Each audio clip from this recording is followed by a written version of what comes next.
federal government is set to shut down on Tuesday if Congress can't come up with a compromise plan to fund it, which looks unlikely since they haven't managed to negotiate a bipartisan spending bill since early 2024. Republicans are offering a temporary funding bill that would keep spending flat, but Democrats say they won't vote for it unless it reverses cuts to healthcare. Well, Vicky Price is Chief Economic Advisor at the CEBR. Vicky, bond markets don't seem too alarmed by this yet, but would they be? I think there would be if, we're getting close to a shutdown actually likely to happen. And when it does happen, I mean, the question really is, if it does happen, how long does it last and what the impact on the US economy will be? I mean, we had mixed results coming out of the various indicators in the last few days. We had some good new home sales happening in the US. We got some data on that yesterday. We're going to get some initial job claims happening today, so we'll see what actually they say. But overall, the economy seems to be slowing down, and loads of people have lost their jobs, of course, in federal areas where there's been a real crackdown in terms of efficiency by President Trump and his administration. So there could indeed be a fallout because quite a lot of federal workers are not going to get paid.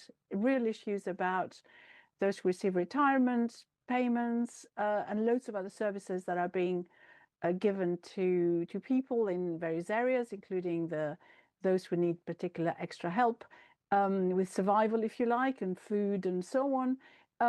So it is going to be an issue for growth, which has already been revised downwards by the OECD, as we saw earlier this week. As you said, Vicky, we've already seen widespread federal layoffs in the US. A shutdown could lead to more, and US unemployment is already on the rise.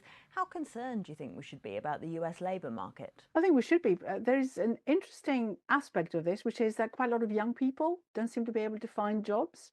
But of course, what we've seen now is, quite a lot of reasonably well-educated and skilled people losing their jobs as well, sort of coming into the market. And the question is, will they find jobs easily? And of course, what the government is trying to do in the US is also attract a lot of investment coming in from elsewhere and more homegrown industry, if you like, to take over from imports with all the tariffs that are out there.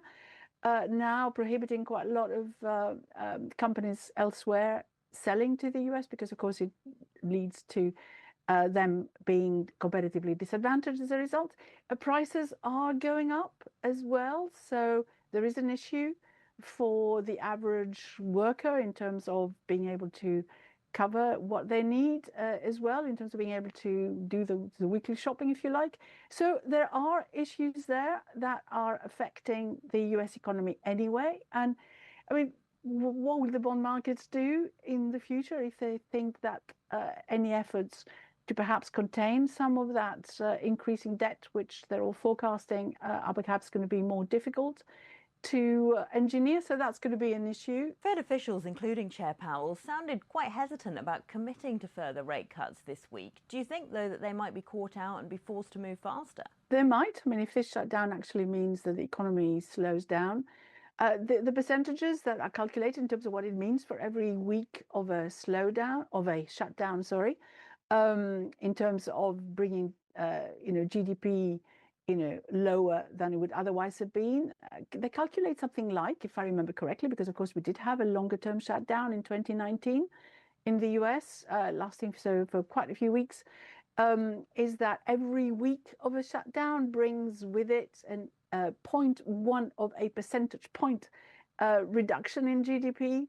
So it really all depends on how long it lasts, but it could have effects for longer. And I think that's the concern, even if the shutdown is averted after a few weeks. Why do you think that tariff impact does still look muted? Why are tariffs taking so long to work their way into prices? I think companies have borne quite a lot of that in profits, in the sense that they've been prepared to still sell at lower prices and see how things develop, because of course the whole tariff situation is very uneven. It could sort of change overnight. So we've seen some of those tariffs be announced very high and then becoming lower. There are still big discussions going on with loads of countries which are trying to have a slightly different arrangement. So there is a lot of uncertainty. So there's an admin issue about changing prices all the time.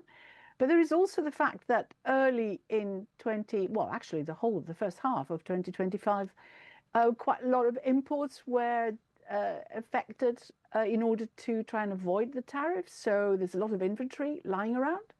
And up to a point, I think that's being used to keep prices quite low because, of course, they were bought and brought into the US before the tariffs became effective. That was Vicky Price of the CUBR. Don't forget, you can watch more videos on Reuters.com.